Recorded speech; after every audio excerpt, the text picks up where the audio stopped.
ma di leen encourager mais dafa am lu jar a leeral man Abdourahmane suma xarit la am na koo xam ne c'est l'un des meilleurs défenseurs du projet muy Samba Tall kama kenn du wax ne donc Awalé jàppu ci mais nit moo dee kilifa dafa am foo war a waxee ak lu war tax nga wax te njaboot boo ci bokkee ngay kilifa nga war a defar waroo yàq surtout nag si tu es un homme politique li mu wax ci Abdourahmane yëpp mu dëgg la c'est un grand intellectuel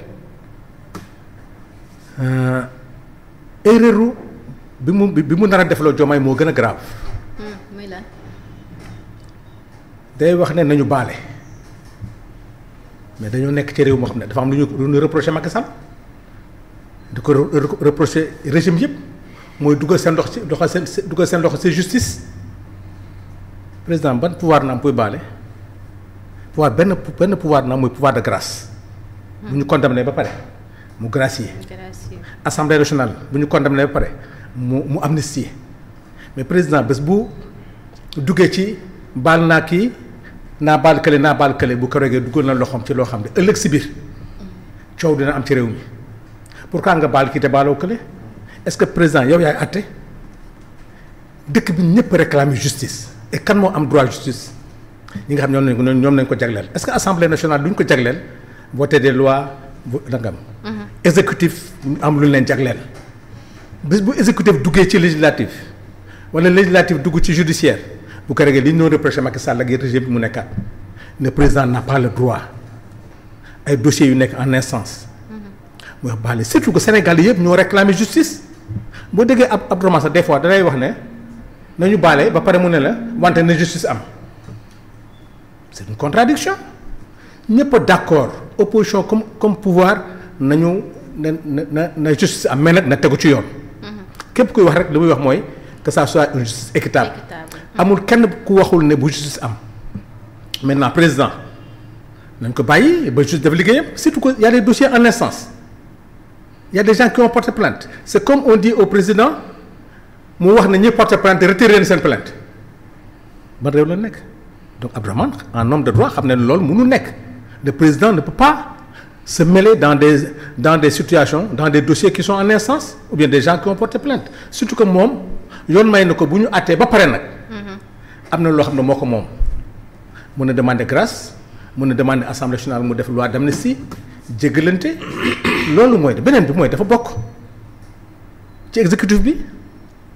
am na possibilité de toog ak président am na possibilité de toog ak premier ministre nga bokk ci kër ba pare muy réalité boo xam ne képp kuy sénégalais waxuma sax pouvoir de Ousmane Sonko yàlla def na moo waroon nekk président mais ci calcul politicien ñu écarté ko mu choisir Diomaye mu jàll mu choisir ay député ñu jàll mu choisir ay maire ñu jàll kooku yàlla moom la ko may muy une réalité politique def ko il y a loo xam ne quand même c'est le symbolique muy Ousmane Sonko am loo xam ne mosul am Sénégal c'est rare nga gis ko dans le monde le président de la République son premier ministre c'est son responsable politique et président de la République li muy doxal c'est la politique du parti Pastef dont le responsable c'est Ousmane Sonko te président boobu li mu doon ñaan ci àddinaam yëpp mooy Ousmane Sonko nekk président donc muy schéma politique boo xam ne sénégalais xamuñu ko c'est la première fois ku ci wax rek da ngay imaginer mais expérience bi ñuy vivre kenn amu ci expérience c'est la première fois au Sénégal ñu am expérience bu mel nii expérience boobu nag dañ koy vivre mu am ay contradictions dans une famille partout il y a toujours des contradictions yooyu taxul donc bu Abdourahmane jógee def discours boo xam ne day tegg premier ministre le chef du gouvernement di nga réalité di nga am na loo xam ne boo ko bañee da lay sonnal tu ne peux pas parler de ce pays te boole woo ci Ousmane Sonko parce que ñoom liñ jaay Sénégalais yi jusqu'à preuve du contraire Sonko mooy Diomaye mooy Sonko le problème interne en privé ou en public boo ci mënul def lu baax te nga nekk ci action gouvernementale opposition nag liggéeyam mooy fu mu gis faay rek exploité ko loolu moom kenn du ko rëpp l'opposition moom dafa war a guetter fu erreur am wala fu mais quelqu'un qui est de la mouvance présidentielle ngay wax loo xam ne mun na indi jiixi jàq te Sénégalais yi di ko ruumandaat tey boo bëggee sauver l'action gouvernementale la cohésion de l'action gouvernementale mais temps wu Benno y a eu énormément de problèmes mais ñoom seen biir ni nga ko doon régler ñoo ko xam mais tey Abdourahmane mën a toll fi réew mi toll mu am ay yëngu-yëngu ñu ne am naag amul yow nga génn ci biti di wax na nañu c'est-à-dire li mu wax féewaloo la dafay jox ay arguments solides à l'opposition pour wane ne problème am na ci kër gi loolu moo jaaduwul loolu du devoir am parce que le gouvernement c'est sur la proposition du premier ministre c'est le premier qui propose au président de la République donc mënoo remercier président te remercier premier ministre dañu wax dëgg tey il crée une crise ba njëriñ la am tey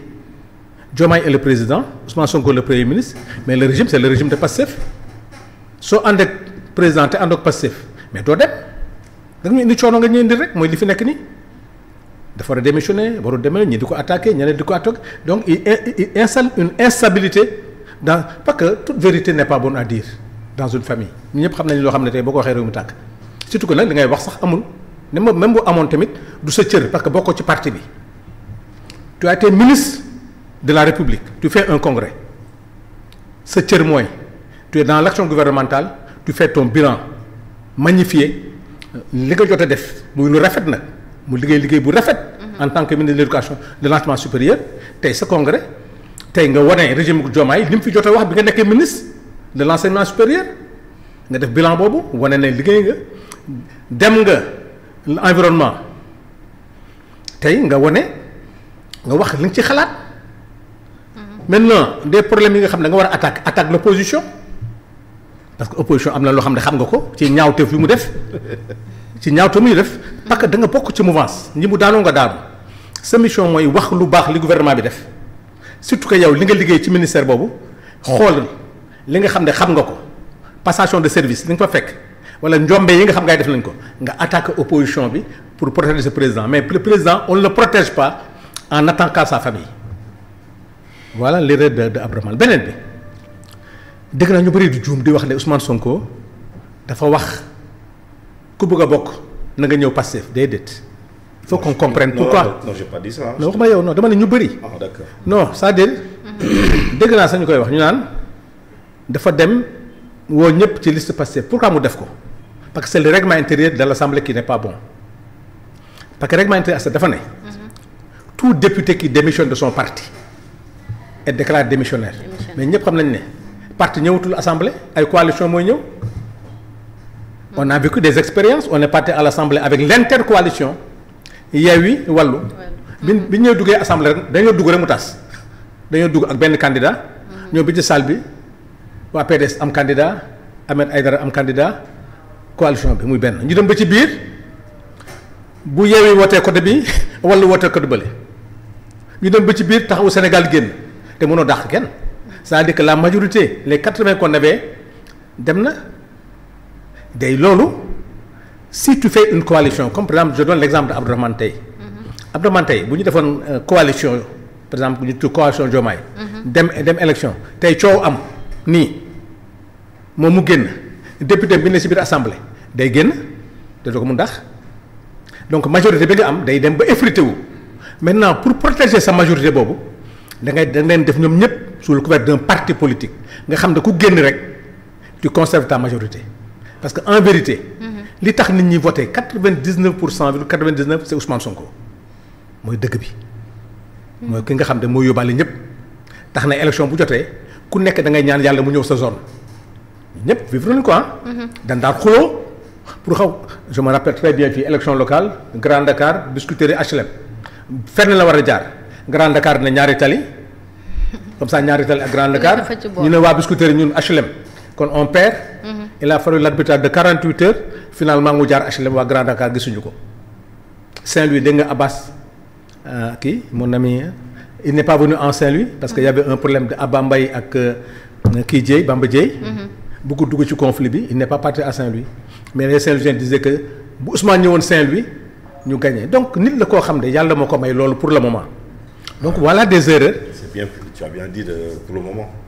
Oui non. Mais il fait plus rêver ça tu le sais. waaw nañu xaar samedi. bu samedi dafa naa coow ci réew mi. lépp dina leer. donc loolu mooy li nga xam ne. mooy moo tax lu tax mu dem ci bannière Pastef mais dans la coalition il y a beaucoup de gens qui sont pas de Pastef mais tey